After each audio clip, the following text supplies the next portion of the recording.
many other DNA Buddhas. But one thing that people may miss out because of the Maitreya, the two sides, there's a symbol, so those are missing.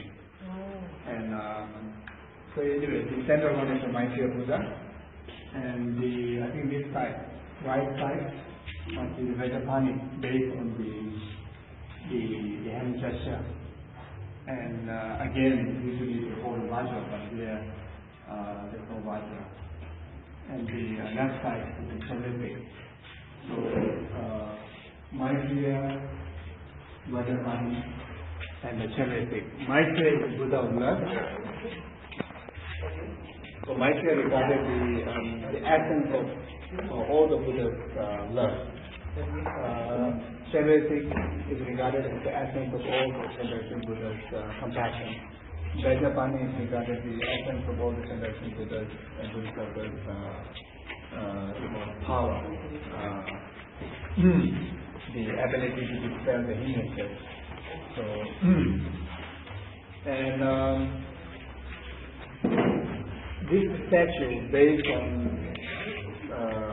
some history, I think it exists here before the Borobudur, the main temple, the Borobudur main stupa. So it could be sometime around before or early in the 6th century.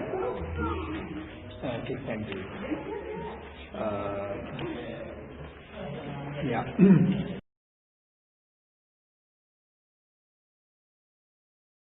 So this statue and this temple, I think, very significant, especially for the Mahayanic Buddhist practitioners. But in this area, it is not really kind of attraction for the people, even for I think the tour guides. I think not really attraction to people, attraction to them because of maybe not knowing the significance of this place, and also. In Indonesia, most of the Buddhist communities are very much more to the Theravada tradition. So again, the Buddha Maitreya and the relation to Lama Seningpa and Lama Atisha, there's not much significance for the Theravada practices. But then as for the Mahayanic practitioners, and Vajrayanic practitioners, the Buddha Maitreya is one of the most important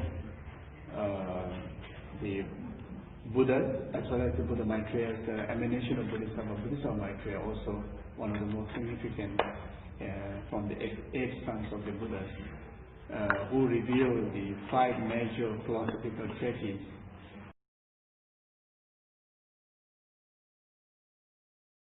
To the Asanga.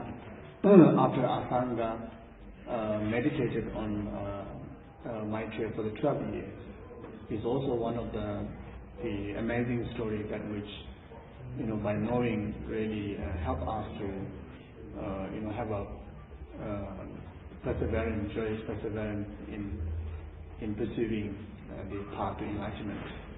And also it teaches us strong teaching on Guru devotion, devotion to the path, devotion to the Buddha, devotion to the teachings of the Buddha. Without purification and without accumulation of merit, even though Buddha's omniscience prevails in everyone, Buddha's omniscience prevails in everywhere. But then to have a direct communication, to have a direct vision of the Buddhas, it requires immense of purification and immense of accumulation. So the Asanga's cultivation of practice in order to have a direct vision of Maitreya, to receive the Chamsue Tenga, the 5 major treatises on the Buddhist, in particular the Mahayana Buddhist path.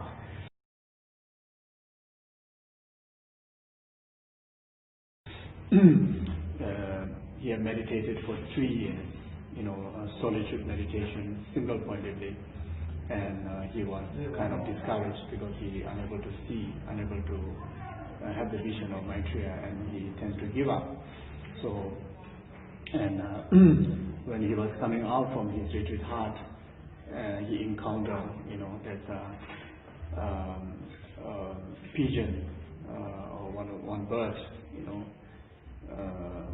going in and out from the very, very narrow, what you call the rock. There's no way that the bird can enter in and out. But then again, there's a space just perfectly, the wing to pass through in and out. And that was happened because of the bird was, putting effort to pass in and out for so long and until it carved the rock. So then Asanga was so inspired that if the bird, such a fragile and soft feather, can cut the rock, my effort to have a direct vision of Guru Maitreya and putting effort for 3 years is nothing. So therefore, it is all the fault of not enough perseverance. So I must return back to the retreat hut. And he continued. So he continued another three more years, and again he was unable to have the direct vision of the Maitreya. Then when he came out, and there's a drip, onto the rock. There's a, very tiny, consistent drip on the rock, like similar like here. Then the rock was, pierced into a very deep hole, and because of the consistency of the drip, even though water is, liquid, and the stone is such a solid, and even such a, the liquid can able to pierce into a solid rock. If that is possible with a consistent, effort, a consistent, manner, if I able to, continue my retreat consistently, I think there would be a chance for me to have a direct vision of Maitreya. So again, he returned back into the retreat hut and continued for another 9 years, another 3 years. So then again, what is another story?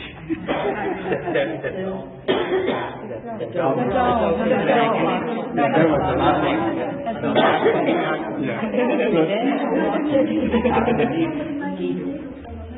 Oh, somebody making a needle. Okay, somebody making a needle from a metal rope. Should we call metal rope? Metal rod. Just what you call? Filing up and down or whatever. so can able to make such a fine thin needle, and if I able to put I'm sure that I will have a vision of Maitreya and to able to gain the teaching from him. So then again he returned back into his retreat hut.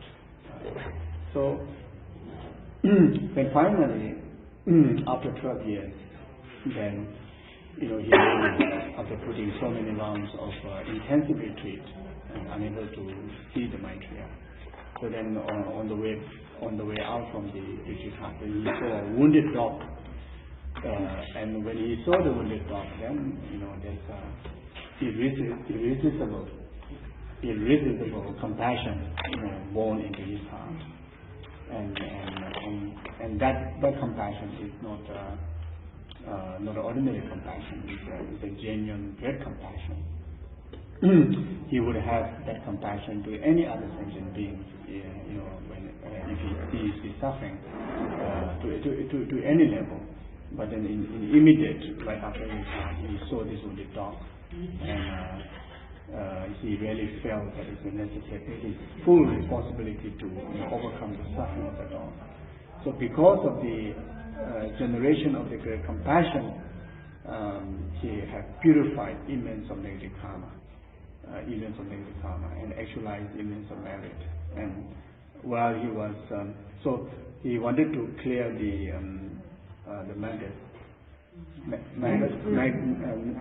maggots.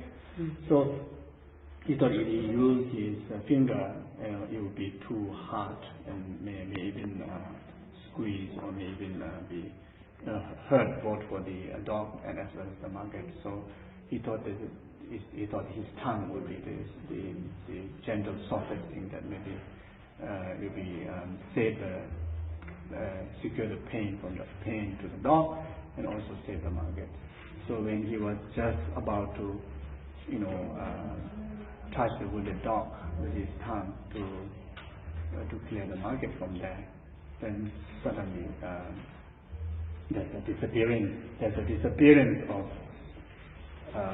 the wounded dog, and there is the actual actual manifestation. You can say manifestation. Actually, the Maitreya was right there.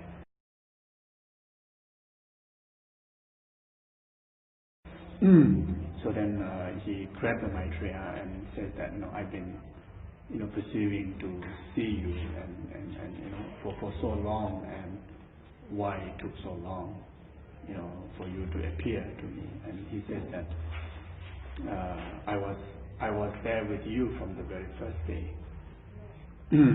It's due to your obscuration of karma. That's why you are unable to see me. And so Maitreya Asanga then still a lot of obscurations. Don't have a clairvoyance, don't have a omniscience. So he says, I can't believe that whether you are telling the truth. Still cannot trust. So he says, if you don't believe me, then you look around my robes. So entire his robes was filled with his Asanga's saliva. Asanga must be speeding everywhere during his 12 years of retreat in the heart. So entire his robe was filled with saliva and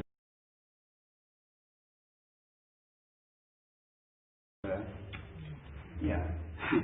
So then but still Asanga was not totally convincing. So then after that, he said, for you, that you see that wounded dog as me, but for the impure, they will see still the wounded dog. So if you don't believe me, then you carry me on your back, and along the village, the people will see that you are carrying a wounded dog, but in fact you are carrying me. So then travel through the village, and yes, people, the only thing people can see is a wounded dog carried by Asanga. So then while he was carrying, so then again, there's a gradual development of conviction and faith, and at the same time, he was convinced by gradual convincing, due to the arising of compassion, able to purify the obscuration and accumulate the merit. Therefore, that he able to get a chance to have a direct vision of Maitreya. So then, when we reaches one certain point, then ask Asanga to rest the Maitreya, and then Asanga and the Maitreya asked Asanga to hold on his shanda, like a rope.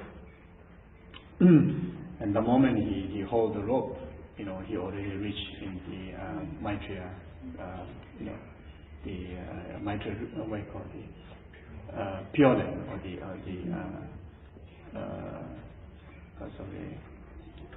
Tenzin, Pure Land. So Asanga stayed one morning in the Pure Land. It's above God realm. So he remained there for one morning of time that determined in the God realm, and that is 500 years of human lifetime.